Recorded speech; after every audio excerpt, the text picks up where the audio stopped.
لله رب العالمين والصلاة والسلام على سيد الأنبياء والمرسلين وعلى آله وأصحابه أجمعين। বাংলাদেশ জামাত ইসলামী 13 নম্বর Khanpur union কর্তৃক আয়োজিত আসন্ন ত্রয়োদশ জাতীয় সংসদ নির্বাচন উপলক্ষে 10 দলীয় জোট মনোনীত যশোর 5 মনিরামপুর আসনের জননেতা অ্যাডভোকেট গাজী ইনামুল হক ভাইয়ের নির্বাচনী প্রচারণা মিছিলের সংগ্রামী সভাপতি 13 নম্বর খানপুর ইউনিয়নের সংগ্রামী সভাপতি মাওলানা রবিউল ইসলাম উপস্থিত আছেন। আজকের এই মিছিল পরবর্তী সমাবেশে 13 নম্বর খানপুর ইউনিয়নের সংগ্রামী সেক্রেটারি বিশিষ্ট শিক্ষাবিদ মাওলানা মামুনুর রশিদ সাহেব, ইউনিয়নের বিভিন্ন পর্যায়ের নেতৃবৃন্দ, সংগ্রামী খানপুরবাসী, আসসালামু আলাইকুম ওয়া রাহমাতুল্লাহি ওয়া বারাকাতুহু। সংগ্রামী খানপুরবাসী, আপনারা দেখেছেন 24 গণ আন্দোলনের মাধ্যমে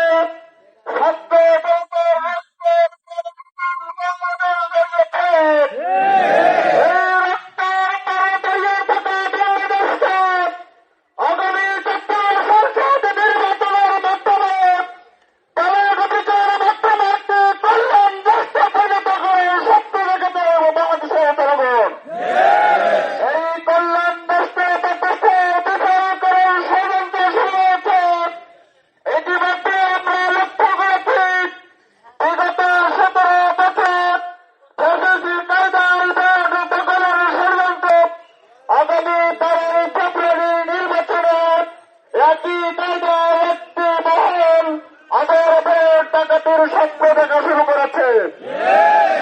আমরা স্পষ্ট জানিয়ে দিতে চাই, আগামীর বাংলাদেশে কোনো ডাকাতি হতে পারে না। আগামীর বাংলাদেশ চাঁদাবাজ মুক্ত বাংলাদেশ হবে ইনশাআল্লাহ।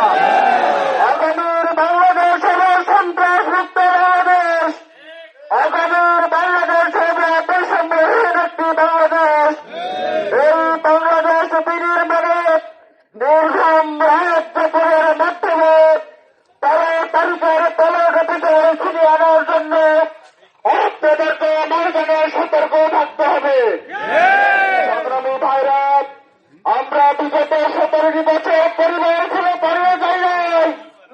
আমরা বিগত 17 বছর দেশ ছেড়ে পালিয়ে যাই নাই।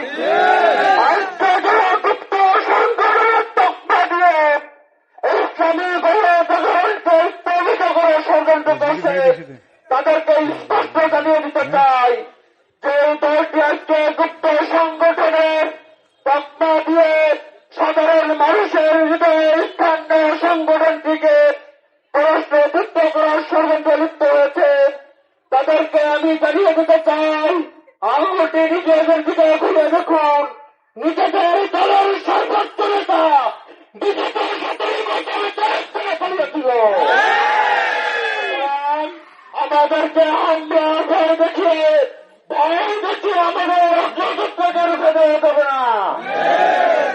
আমরা বিগত বছর জেল জুলুম থেকে দেশ ছেড়ে পালিয়ে যাই নাই। পালিয়ে যায় নাই। সুতরাং আগামী ব্যালট বিজয়ের মাধ্যমে চাঁদাবাজিদের হবে ইনশাআল্লাহ।